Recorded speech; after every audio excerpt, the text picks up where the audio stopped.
Which best explains why Gutenberg's plan to sell mirrors failed? A. The mirrors were less popular than he had expected.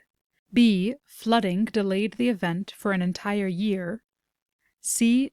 Too many other people had the same idea. Or D. Newly invented glass mirrors rendered his metal mirrors obsolete.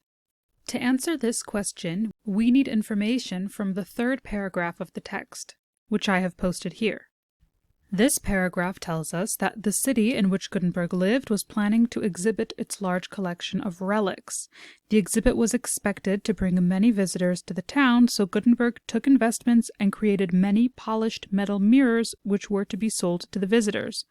But due to severe flooding, the event was delayed by 1 year.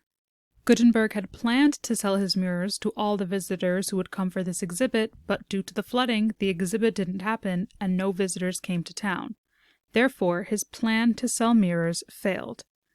Based on this information, we can head down to our choices and mark B, flooding delayed the event for an entire year, as our final answer.